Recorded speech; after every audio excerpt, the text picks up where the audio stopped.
One of the questions that people keep asking me right now is, how do I protect myself in this environment? Is the market going to be okay? Is the economy going to be okay?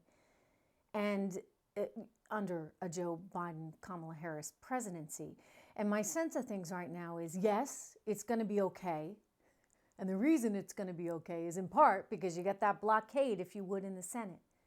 The fact that the Republicans are there controlling the Senate means you get some adults in the room, which hopefully prevents any kind of crazy socialist style policies. But nonetheless, there's a lot of things that Donald Trump did right that Joe Biden would be very smart to continue doing. Stay out of the way. Don't get overly involved in regulation. Don't start hiking taxes. All of this will be a prescription for total disaster. If your goal is to have a strong economy, which you need to fight COVID, then you don't want to hinder it through higher taxes for corporations or by more regulations. I mean, you may eventually get there, I get it. That's the goal, right? But to start that now would be truly disastrous for Americans, for their 401ks, for their jobs.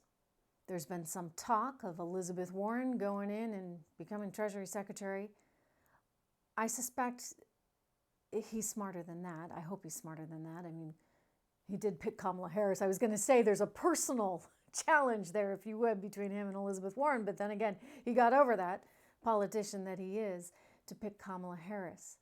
But Elizabeth Warren, not only does he have a personal challenge with her, and they often butted heads, don't forget, they have a history of that, but she would be pretty bad for the American economy in the way of more regulation and the push for higher taxes in a way that America does not need right now.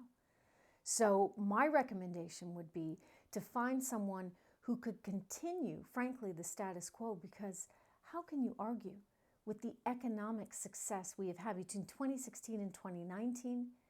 And thus far, right, as we've tried to come out of the whole COVID mess, 33.1% annualized growth in the last quarter. These are very, very good signs.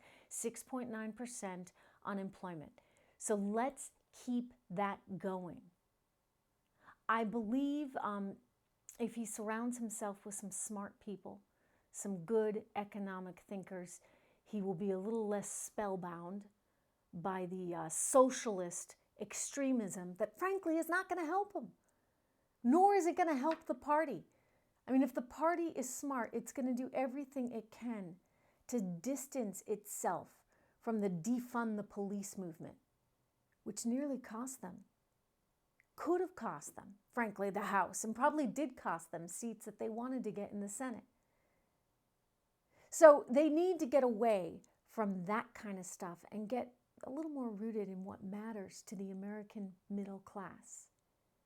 And that's a stable economy. That's jobs, good paying jobs. So let's think about things like trade policies. Let's continue what Donald Trump started in the way of economic policies. I mean, frankly, these are things that the Democrats used to applaud way back when. I mean, I thought it was the unions, right, that didn't want all the jobs getting shipped overseas. This should be right up their alley. So they should welcome this. We also need to remind them of the importance of not spending too much. I know that they're going to be anxious to get out there and cut the stimulus checks. Let's be careful with that. I know people are hurting, but you have to make sure that you do this in the right way that doesn't leave future generations burdened with debt. Let's find a way to make sure we help those that need it while everybody else can try to get back to normal as much as they can. We need to do that for the sake of our economy. We need to do that for the sake of our stock market. As for how people position themselves, it could be challenging. If they're talking about raising taxes on capital gains, then again, I'm hoping that there's some smart people in the room. And if there's not some smart people in the room, maybe they got a few lobbyists in there from the financial sector that can remind them of the pain the American stock market would take if they decide to up capital gains, as they have suggested, to nearly 40%. These are things that would not be beneficial. So the market could get a little bit choppy. I suspect it'll be all right. Maybe it's not as great as it could be.